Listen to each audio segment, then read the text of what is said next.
ಮಾಡಿಲ್ಲ ಮಾಡ್ತಾರೆ. ಓಕೆ, ನೀವು ಎಲ್ಲಿದ್ದೀರಲ್ಲ?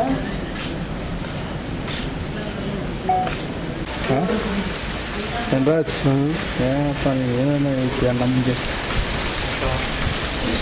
ನಾವು ಸಿನಿಮಾದಲ್ಲಿ ಇದ್ವಿ ಗುರು. ನಾನು ಬಂದಿದ್ದೀನಿ ಇಲ್ಲೇ.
ಹೇಳಬೇಕು ಅಂತಂದರೆ, ಈಗ ನಾವು ಇನ್ನೊಂದು ಹೇಳಬೇಕು, ಒಂದು ಇನ್ಫಾರ್ಮೇಷನ್ ಕೊಡಬೇಕು ಅಂದರೆ, ಇದು ಜನರ ಉಪಯೋಗಕ್ಕಾಗಿ ಈ ಸಂಸ್ಥೆನ ಈಗ ತಾನು ಕಲಿತಾ ಇರೋ ಮಕ್ಕಳುಗಳು, ಅದಕ್ಕೆ ಕಲಿಬೇಕಾಗಿರೋ ಮಕ್ಕಳುಗಳು, ಅವರು ನಮ್ಮ ಸಂಸ್ಥೆನ ಕಾಂಟ್ಯಾಕ್ಟ್ ಮಾಡಿದೆ. ಕಾಂಟ್ಯಾಕ್ಟ್ ನಂಬರ್ ನಾನು ಕೊಡ್ತೀನಿ. ಆಮೇಲೆ svn.com ಅಂತಂದ್ಬಿಟ್ಟು ಒಂದು ವೆಬ್ಸೈಟ್ ಇದೆ. ಆ ವೆಬ್ಸೈಟ್ಗೆ ಹೋದರೆ ನಮ್ಮದೆಲ್ಲ ಡೀಟೇಲ್ಸ್ ಎಲ್ಲ ಸಿಕ್ಕತ್ತೆ. ಇದು ತುಂಬ ದೂರ ಏನಿಲ್ಲ. APS ಕಾಲೇಜ್ ಸೋಮನಹಳ್ಳಿ ಹತ್ರ ಇರೋದು ಒಂದು ಇದೆ, ಸೋಮನಹಳ್ಳಿ ಅಂತಿದೆ. ಅಲ್ಲಿಂದ 3 ಕಿಲೋಮೀಟ್ರ್ ದೂರದಲ್ಲಿದೆ. ಬಸ್ ಫೆಸಿಲಿಟೀಸ್ 3 ಬಸ್ ಮಾತ್ರ ಬರ್ತಾ ಇದೆ.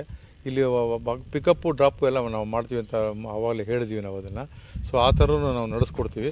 ಸೊ ಆಸಕ್ತರು ಖಂಡಿತ ದಯವಿಟ್ಟು 8618244821 ವೆಂಕಟೇಶ್ ಪ್ರಸಾದ್ ಅಂದ್ಬಿಟ್ಟು ಕಾಂಟ್ಯಾಕ್ಟ್ ಮಾಡಿ. ನಿಮಗೆ ಪ್ರತಿಯೊಂದು ಹೆಂಗೆ ನಾವು ಸಂಗೀತ ಕಲಿಬೇಕು ಅಂತ ಹೇಳ್ಕೊಡ್ತೀವಿ, ಕೇಳೋದು ಹೇಳ್ಕೊಡ್ತೀವಿ. ಆಮೇಲೆ ನಿಮ್ಮ ಪೇರೆಂಟ್ಸ್ಗಳು ಬಂದು ಅವರು ಹೆಂಗೆ ನಿಮ್ಮನ್ನು ಎಂಟರ್ಟೈನ್ ಮಾಡಬೇಕು ಅನ್ನೋದು ನಾವು ತಿಳಿಸ್ಕೊಡ್ತೀವಿ. ಹಾಗೆ ಇಲ್ಲಿ 40-45 ಜನ ಮಕ್ಕಳು ಬರ್ತಾಯಿದ್ದಾರೆ ಇವಾಗ. ಸೊ ಅವ್ರಿಗೆಲ್ಲ ಸಂಗೀತ ಫ್ರೀಯಾಗಿ ಯಾವುದೂ ಏನು ತೊಗೊಳ್ಳೋದೇನೆ ಡ್ಯಾನ್ಸು, ಯೋಗ, ಧ್ಯಾನ ಎಲ್ಲ ಹೇಳ್ಕೊಡ್ತಾಯಿದ್ವಿ.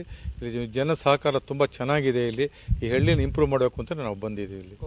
ಈಗ ನೀವು ಸಮ್ಮರ್ ಹಾಲಿಡೇಸಲ್ಲಿ ಏನಾದರೂ ಪ್ರೋಗ್ರಾಮ್ಸ್ ಸಮ್ಮರ್ ಹಾಲಿಡೇಸ್ ಅಂತ ಈ ಸಮ್ಮರಲ್ಲಿ ಯೋಚನೆ ಮಾಡ್ತಾಯಿದ್ದೀವಿ. ಹೋದ ಸಮ್ಮರಲ್ಲಿ ಮಕ್ಕಳು ಕಮ್ಮಿ ಇದ್ದರು. ಈ ಸಮ್ಮರಲ್ಲಿ ಖಂಡಿತ ಅದು ಯೋಚನೆ ಮಾಡಿ ಅದನ್ನು ಒಂದು ವರ್ಕ್ಶಾಪ್ ಅಂತಂದ್ಬಿಟ್ಟು ಯೋಚನೆ ಮಾಡಿ ಆ ಮಕ್ಕಳುಗಳೇ ಹೇಗೆ ಸಂಗೀತ ಅಂದರೆ ಏನು, ಸಂಗೀತ ಅಂದರೆ ಯಾವ ಕಲಿಬೇಕು, ಏನು ಅದರಿಂದ ಉದ್ದೇಶ ಏನು ಅನ್ನೋ ತಿಳ್ಕೊಳ್ಬೇಕು ಅಂತ ಯೋಚನೆ ಮಾಡ್ತಾಯಿದ್ದೀವಿ. ಈ ರಾಮಸೇವಾ ಮನೆ ಟ್ರಸ್ಟ್ ಅದು ಸ್ಥಾಪನೆ ಮಾಡಿದ ನಮ್ಮ ತಂದೆ SV ನಾರಾಯಣ ಸ್ವಾಮಿರಾವ್ ಅಂತ 1939 1939ನಲ್ಲಿ ಶುರುವಾಗಿ ಅವರು 2000ದಲ್ಲಿ ತೀರ್ಕೊಂಡ್ರು. ಓಕೆ, 2000 ತೀರ್ಕೊಂಡ್ಮೇಲೆ ಅವ್ರ ಹೆಸರಲ್ಲಿ ನಾವು SVN ಮೆಮೋರಿಯಲ್ ಅವಾರ್ಡ್ ಅಂತ ಎಲ್ಲ ಮಾಡಿದ್ದೀವಿ. ಅದು 25 ವರ್ಷ ಈಗ. ಅದು ಪ್ರಖ್ಯಾತ MS ಸುಬ್ಬಲಕ್ಷ್ಮಿ, ಬಾಲಮಣಿ ಕೃಷ್ಣ, ಪಂಡಿತ್ ಜಸರಾಜ್, ಭೀಮಸೇನ್ ಜೋಶಿ ಇದರ ಹಲವಾರು ಅವರಿಗೆ ಕಲಾವಿದರು ಕೊಟ್ಟಿದ್ದೀವಿ. ಮೊನ್ನೆ ಈ ವರ್ಷ ಏಪ್ರಿಲಲ್ಲಿ ಚಿತ್ರವನ್ನ ರವಿಕಿರಣ್ ಅಂತ ಅವ್ರಿಗೆ 25 ವರ್ಷದ ಅವಾರ್ಡು ಅವ್ರಿಗೆ ಕೊಟ್ಟು SVN ಅವಾರ್ಡು ಅದು ಇಲ್ಲೇ ನಡೀತು.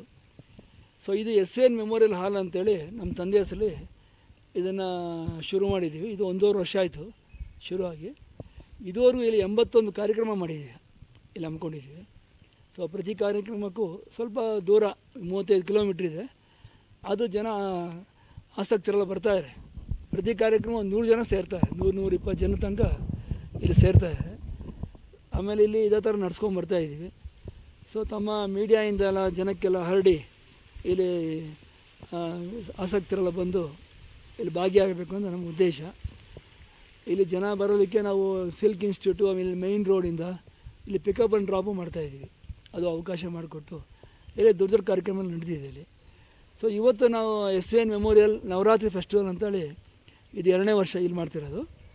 ಇವತ್ತು ನಮ್ಮ ವೀಣಾ ವಿದುಷಿ ಆದ ರೇವತಿ ಕಾಮತ್ ಅವರಿಂದ ವೀಣಾವಾದನ ಇದೆ. ಈಗ ಇನ್ನೊಂದು ಕೆಲವೇ ನಿಮಿಷದಲ್ಲಿ 5 ಗಂಟೆಗೆ ಶುರು ಆಗುತ್ತೆ. ಸೊ ಅವರು ಮುಖ್ಯ ಅತಿಥಿಗಳು ಹಳ್ಳಿ ಚೇರ್ಮನ್ ಆದ ಸಂಪತ್ ರಾಜನವ್ರು ಬರ್ತಾರೆ. ಸೊ ಅವರು ರೆಗ್ಯುಲರ್ ಆಗಿ ನಮ್ಮ ಹಳ್ಳಿಗೆ ನಮ್ಮ ಲೈಟ್ ಎಲ್ಲ ಅವರೇ ಹಾಕ್ಸ್ಕೊಟ್ಟಿದ್ದಾರೆ ಕೆಳಗಡೆ. ಸೊ ಹಾಗಾಗಿ ಈ ಒಂದು ಸಂಸ್ಥೆ ನೆಟ್ಟಿಗೆ ಅನ್ನೋ ಊರ ಹೆಸರಿದು ಸೋಮನಹಳ್ಳಿ ಹತ್ತಿರ ಒಂದು 3 ಕಿಲೋಮೀಟ್ರ್ ದೂರದಲ್ಲಿದೆ. ಸೊ ಬೆಂಗಳೂರಿಗೆ ಲೆಕ್ಕಕ್ಕೆ ತೊಗೊಂಡ್ರೆ ತುಂಬ ಏನು ದೂರ ಲೆಕ್ಕ, ಇವಾಗ ಎಲ್ಲರೂ ಎಲ್ಲೆಲ್ಲೋ ದೂರ ಎಲ್ಲ ಹೋಗಿ ಬಂದು ಮಾಡ್ತಾರೆ.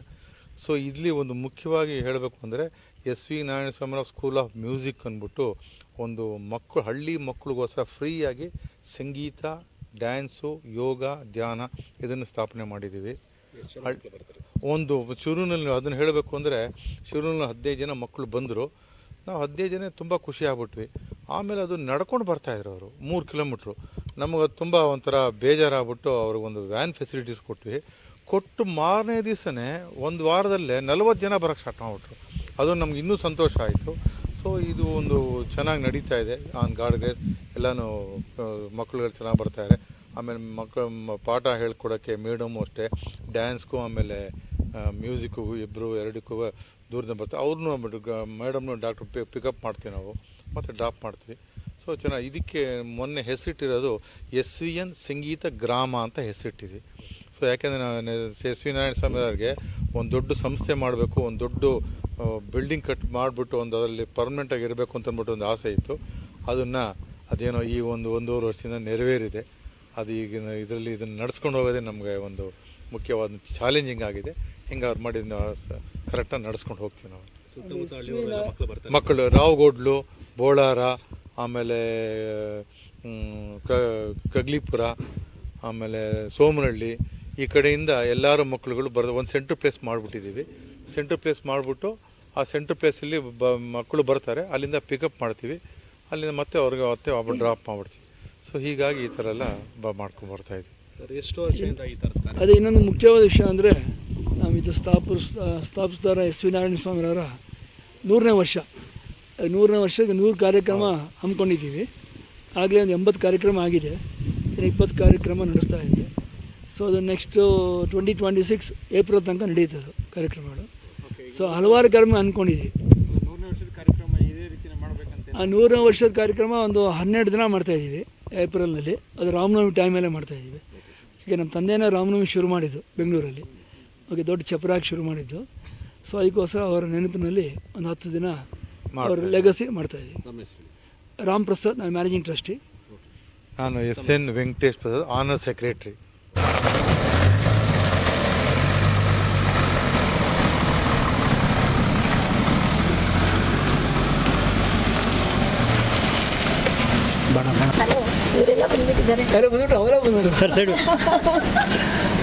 ಅವರೇ ಬಂದು ಒಂದು ಬೈಟ್ ತೊಗೊಂಡು ನಮ್ಮ ಬ್ರದರ್ ವೆಂಕಟೇಶ್ ಪ್ರಸಾದ್. ನಮಸ್ಕಾರ ಮೇಡಮ್. ಪಬ್ಲಿಸಿಟಿ ಕೊಡೋದಕ್ಕೆ ಚೆನ್ನಾಗಿ, ಯಾಕೆಂದರೆ ಅಲ್ಲಿ ಎಷ್ಟು ಅದ್ಭುತವಾಗಿ ಇದು ಮಾಡಿದ್ದಾರೆ ನೋಡಿ ಬಿಲ್ಡಿಂಗ್. ಸಂಗೀತಕ್ಕೋಸ್ಕರ ಮಾಡಿರೋದು. ಸುತ್ತಮುತ್ತ ಹಳ್ಳಿ ಮಕ್ಕಳಿಗೆಲ್ಲ ಪಾಠ ಹೇಳ್ಕೊಡ್ತಾ ಇದ್ದೀವಿ. ಒಂದು 45 ಜನ ಬರ್ತಾರೆ ಈಗ. ಅದು ಫ್ರೀಯಾಗಿ ಮಾಡ್ತಾ ಇದ್ದೀವಿ. ಫ್ರೀಯಾಗಿ ಹೇಳ್ಕೊಡ್ತಾ ಇದ್ದೀವಿ. ನಮ್ದೊಂದು ವ್ಯಾನ್ ಕಳಿಸ್ಬಿಟ್ಟು ಅವ್ರು ಪಿಕಪ್ ಮಾಡಿ ಕರ್ಕೊಂಡು ಬಂದು ಡ್ರಾಪ್ ಮಾಡ್ತಾ ಇದ್ದೀವಿ. ಇದು ನೋಡಿ ಎಲ್ಲೂ ಪಬ್ಲಿಸಿಟಿ ಬಂದಿಲ್ಲ, ನೀವೆಲ್ಲ ಮಾಡಬೇಕು. ಯಾರಿಗೂ ಹೇಳಿಲ್ಲ ನಾವು ಇನ್ನ. ಜಾಸ್ತಿ ಪ್ರಚಾರ ಮಾಡಿ ಹಳ್ಳಿಗೆ ಸರ್ ಇಲ್ಲಿ ಬನ್ನಿ. ಒಂದು ಹಳ್ಳಿ ಒಂದಷ್ಟು ಜನಕ್ಕೆ ಹೇಳಿದ್ವಿ, ದೇವರದಿಂದ ಅವ್ರು ಪ್ರಚಾರ ಮಾಡಿಬಿಟ್ಟು ಮಕ್ಕಳನ್ನೆಲ್ಲ ಕಳಿಸ್ಕೊಟ್ಟಿದ್ದಾರೆ. ಒಂದು ರೆಸ್ಪಾನ್ಸಿಬಿಲಿಟಿ ಇಟ್ಕೊಂಡು ಕಳಿಸ್ಕೊಡ್ತಾರೆ. ನಾವು ಆ ರೆಸ್ಪಾನ್ಸಿಬಿಲಿಟಿ ಉಳಿಸ್ಕೊಡು. ಅದೇ ಥರನೇ ಸಂಗೀತ, ಡ್ಯಾನ್ಸು, ಯೋಗ ಎಲ್ಲ ಹೇಳ್ಕೊಂಡು ಆಪರೇಟ್ ಕಳಿಸ್ತೀವಿ. ವಾರಕ್ಕೆ 2 ದಿವಸ ಯಾಕೆ ಗೊತ್ತಾ, ಹಳ್ಳಿ ಮಕ್ಕಳುಗಳಿಗೆ ನಾವು ಮ್ಯೂಸಿಕ್ ಸ್ಪ್ರೆಡ್ ಮಾಡಬೇಕು. ಖಂಡಿತ. ವೆಂಕಟೇಶ್ ಅವರ ಬನ್ನಿ. ಹೌದು, ಬನ್ನಿ ವೆಂಕಟೇಶ್ ಬನ್ನಿ. ಸೊ ಮೇಡಮ್ ಈ ಕಡೆ ನೋಡಿ ಮೇಡಮ್, ಮಾಡಿರಲಿ. ನಮ್ಮ ಯೂಟ್ಯೂಬಲ್ಲೆಲ್ಲ ಹಾಕಿದ್ದೀವಿ. ಶಾಲ್ಮಿರಿ ಅಂತ ಕೇಳಿರ್ಬೇಕು. ಶಾಲ್ಮಿರಿ ಅಂತ ಆ ಹುಡುಗಿ ತುಂಬ ಚೆನ್ನಾಗಿ ಬಂದು ಹಾಡಿದ್ರು ಸರ್. ಈ ಕಡೆ ಸರ್. ಆಯ್ತು ಬರೋಣ.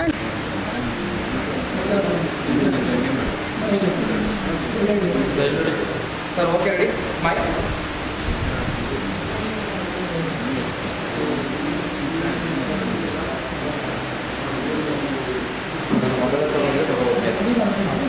Thank you sir.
ಚೆನ್ನಾಗಿದೆ. ಶ್ರೀರಾಮ ಸೇವಾ ಮಂಡಳಿ ಅಂತ, ಇದು ಜಯರಾಮ ಸೇವಾ ಮಂಡಳಿ ಅಂತ ಇದಿದೆಯಲ್ಲ, ಮೇಯ್ನ್ ತುಂಬ ದೊಡ್ಡ ದೊಡ್ಡ ಕಚೇರಿಗಳು ನಡೆಯುತ್ತಲ್ಲ, ಅವರ ಬ್ರದರೇನೇ ಇಲ್ಲಿ ಸ್ಟಾರ್ಟ್ ಮಾಡಿರೋದು. ನೆಟ್ಟಿಗೆರೆ ಅಂತ ವಿಲೇಜ್ ಒಳಗಡೆ ಬರಬೇಕು. ಸೊ ಒಳಗಡೆ ಬಂದಮೇಲೆ ಹಾಲ್ ತುಂಬ ಚೆನ್ನಾಗಿದೆ. ಸೊ ವೈಬ್ರೇಷನ್ ಚೆನ್ನಾಗಿದೆ. ಸೊ ನುಡಿಸುವಾಗ ತುಂಬ ಚೆನ್ನಾಗಿತ್ತು ವೈಬ್ರೇಷನ್ನು. ಇಲ್ಲ, ಅದೇ ನಂಗೆ ತುಂಬ ಇಷ್ಟ ಆಗಿದೆ. ಏನಂತ ಹೇಳಿದ್ರೆ, ಇಲ್ಲಿ ಹಳ್ಳಿ ಮಕ್ಕಳುಗಳಿಗೆ ವ್ಯಾನ್ ತೊಗೊಂಡೋಗಿ ಎಲ್ಲ ಒಟ್ಟು ಮಾಡಿಕೊಂಡು ವ್ಯಾನನ್ನು ತಂದು ಇಲ್ಲಿ ಹೇಳ್ಕೊಡ್ತಾ ಇದ್ದಾರೆ. ಸೊ ಇದಕ್ಕೆ ನಾವು ಎಲ್ಲ ಎನ್ಕರೇಜ್ ಮಾಡಬೇಕು. ಯಾಕೆ ಅಂತ ಹೇಳಿದ್ರೆ, ಇದು ನನ್ನ ಪ್ರಕಾರ ಹಳ್ಳಿ ಉದ್ಧಾರ ಮಾಡಿದ್ರೆ ನಮ್ಮ ದೇಶ ಉದ್ಧಾರ ಮಾಡಿದಾಗೆ. ಯಾಕೆ ಅಂದರೆ 70% ನಮ್ಮ ದೇಶದಲ್ಲಿ ಹಳ್ಳಿಗಳೇ ಇರೋದು. ಯಾಕೆಂದರೆ ಯೂಶ್ವಲಿ ನಾನು ಎಲ್ಲಿ ಹೋದರೂ ಭಾಷಣ ಮಾಡುವಾಗ ನಾವು ಮಾತಾಡೋದೇನಂತ ಹೇಳಿದ್ರೆ, AI ಬಗ್ಗೆ ಹೇಳ್ತಾರೆ, ಕಂಪ್ಯೂಟರ್ ಬಗ್ಗೆ ಹೇಳ್ತಾರೆ, ಇದ್ರ ಬಗ್ಗೆ ಹೇಳ್ತಾರೆ. ಇವಾಗ ಅದೆಲ್ಲ ಇವಾಗ ಎಷ್ಟು ಮಕ್ಕಳಿಗೆ ಲಭ್ಯ ಇರುತ್ತೆ? ಅದು ಬರೀ ಸಿಟಿನಲ್ಲಿರೋ ಸಿಕ್ಕಾಬಟ್ಟೆ ಕಾಸ್ಟ್ಲಿ ಸ್ಕೂಲ್ಗಳಲ್ಲಿ ಮಾತ್ರ ಲಭ್ಯ ಇರುತ್ತೆ. ಸೊ ಈ ಥರ ಹಳ್ಳಿಗಳಲ್ಲಿರೋ ಮಕ್ಕಳುಗಳಿಗೆ ಏನು ಲಭ್ಯ ಇರುತ್ತೆ? ಅವ್ರು ಮ್ಯಾಕ್ಸಿಮಮ್, ನಾನಂತೂ ಒಂದು 5 ಶಾಲೆಗಳನ್ನು ನಾನು ನೋಡ್ಕೊತಾ ಇದ್ದೀನಿ. ಅಲ್ಲಿ ನೋಡಿದ್ರೆ ಪರಿಸ್ಥಿತಿ ಭಾಳ ಚಿಂತಾಜನಕವಾಗಿರುತ್ತೆ. ಅಲ್ಲಿ ಒಂದು ಹೊತ್ತು ಊಟಕ್ಕೋಸ್ಕರ ಮಕ್ಕಳು ಬರ್ತಾ ಇರ್ತಾರೆ. ಹಾಗಾಗಿ ತುಂಬ ಒಂಥರ ಕರುಣಾಜನಕ ಪರಿಸ್ಥಿತಿ ಇದು.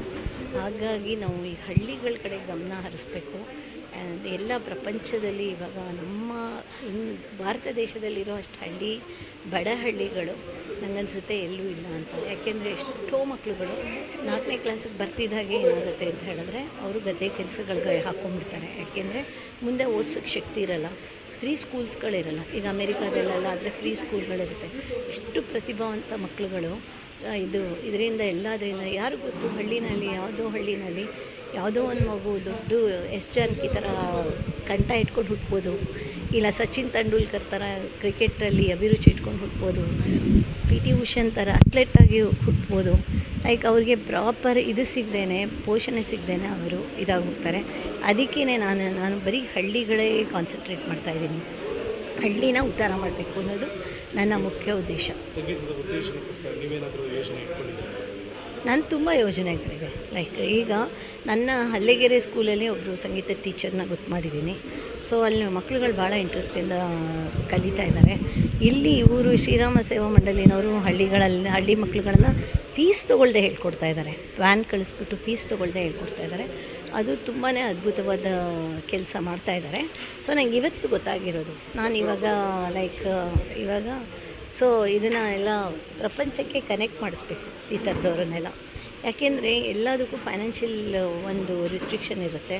ಈಗ ಏನಾಗುತ್ತೆ ಅಂತ ಹೇಳಿದ್ರೆ ಇದು ಎಲ್ಲ ಒಟ್ಟು ಸೇರಿದಾಗ ನಂದೊಂದು ಸ್ಕೀಮ್ ಇದೆ. ಆ ಸ್ಕೀಮ್ ಏನಂತ ಹೇಳಿದ್ರೆ 1,00,000 ಜನ ಒಟ್ಟಾಗೋದು. 1,00,000 ಜನ ಒಟ್ಟಾಗಿ ಒಬ್ಬೊಬ್ಬರು ಒಂದೊಂದು ರೂಪಾಯಿ ದಿನ ಕಾಂಟ್ರಿಬ್ಯೂಟ್ ಮಾಡೋದು. ₹1 ₹50 ಕಾಂಟ್ರಿಬ್ಯೂಟ್ ಮಾಡ್ಬೋದು.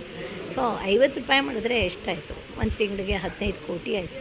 15 ಕೋಟಿ ಇಟ್ಕೊಂಡ್ರೆ ನಾವು ಎಷ್ಟೆಲ್ಲ ಮಾಡ್ಬೋದು. ಈಗ 2 ತಿಂಗಳ ಕೆಳಗಡೆ ನಾವೊಂದು ETM ಅಂತ ಸ್ಟಾರ್ಟ್ ಮಾಡಿದ್ದೀನಿ, ಎಜುಕೇಷನ್ ಟೆಕ್ನಾಲಜಿ ಮ್ಯಾಟರ್ಸ್ ಅಂತ.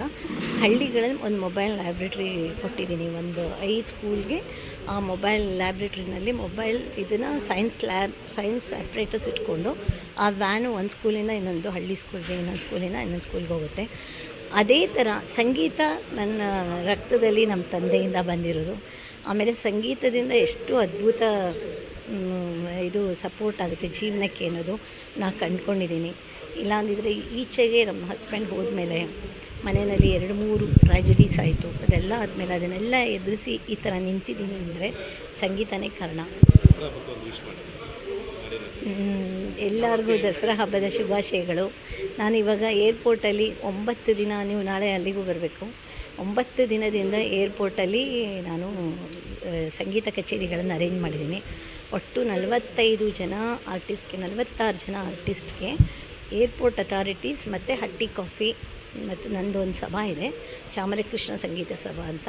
ನನ್ನ ಉದ್ದೇಶ ಏನಂತ ಹೇಳಿದ್ರೆ ಏರ್ಪೋರ್ಟಲ್ಲಿ ಥರದ ಜನಗಳು ಬರ್ತಾರೆ.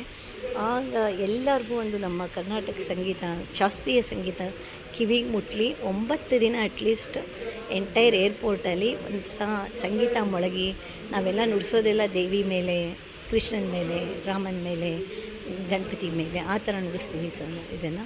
ಸೊ ಎಲ್ಲ ಪಸರಿಸ್ಲಿ ಅನ್ನೋದು ನನ್ನ ಉದ್ದೇಶ. ತುಂಬ ಸಕ್ಸಸ್ಫುಲ್ ಆಯಿತು. ಏರ್ಪೋರ್ಟ್ ಟರ್ಮಿನಲ್ 1 ಅರೈವಲ್ ಮಾಡ್ತಾಯಿದ್ದೀನಿ. ಸೊ ಇದು ತುಂಬ ಜನ ಭಾಳ ಮೆಚ್ಚುಗೆ ವ್ಯಕ್ತಪಡಿಸ್ತಾ ಇದ್ದಾರೆ.